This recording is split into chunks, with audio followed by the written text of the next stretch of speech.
You know that feeling when you leave a conversation completely drained?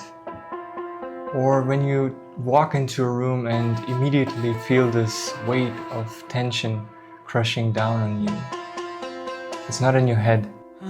Your brain burns 20% of your body's energy, just 2% of your weight, but it runs your life. And here's the thing, it doesn't care whether you're running from a tiger or sitting around people with fake smiles and resentment against you. The same stress response, the same energy drain. I feel completely drained. Did you ever wonder why some people leave you feeling like your life force just got stolen? Let's talk about it.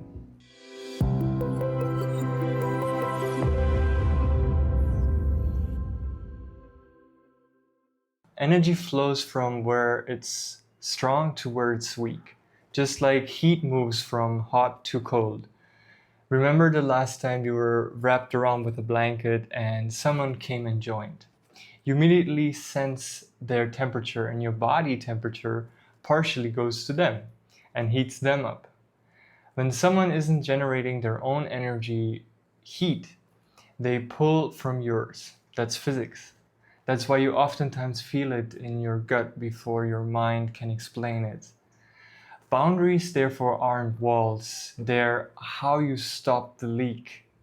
To give you some context, your nervous system is ancient. It evolved to keep you alive. But now, the threats aren't lions in the jungle. They're the tension in your home, the friend who offloads their problems, then ignores you, the family gathering that leaves you emotionally exhausted. Your body is tracking it all. That tight chest, that heaviness in your stomach, the sigh you didn't even realize you let out, those are signals. And they aren't flaws. They're your inner intelligence working. The only thing that I trust is intelligence, because life is intelligence. The tree is blossoming, it is a certain intelligence. The very earth that you walk upon is intelligent, the air that you breathe is intelligent. We tend to do things like tracking our steps, we track our meals, we track our screen time. But the most important metric, who or what leaves you feeling alive, and who or what leaves you drained. That's what we should be tracking. Now you might be thinking, I should be stronger, tougher, I just need more discipline. No. This isn't about toughness, it's about understanding your design. You can't pour water into a leaky cup. You can't keep giving your energy away and expect to thrive. For years, I thought I just needed to work harder, more spiritual practices, more meditation, more yoga. That feeling drained was part of the grind. But it wasn't. I was ignoring the simple truth. The people and spaces that let me drained were asking me to carry what they didn't want to face. The moment I stopped blaming myself, I started seeing the pattern. Now, here's what you can do if this ever happens to you again. After every interaction, pause and ask, did this fill me up or empty me? Then write down the names or situations that leave you drained. It's not about blaming them, but understanding where the leakage starts and being able to work on the boundaries with that person. Choose one boundary you can set this week. Start small. Just something that you can think of right now. Maybe let me know down in the comments. Your energy is not a bottomless well. That's the number one thing you have to do, is to work on yourself and to fill yourself up and keep your cup full. Keep yourself full. So start tracking what matters.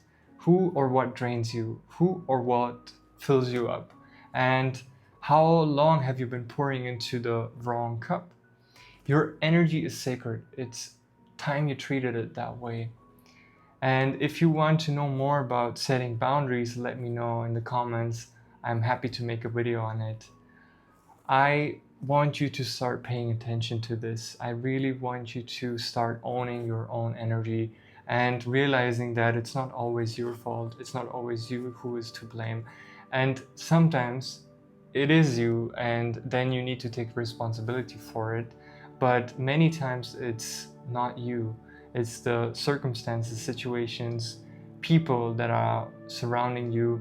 And I know that there's a lot of people who say that other people are just a mirror of you and that you need to always look at yourself first. And I agree with that you should first look at what's happening within you, and maybe are you causing other people to feel the way that they're feeling, and is something that you can change about how you react to the way that they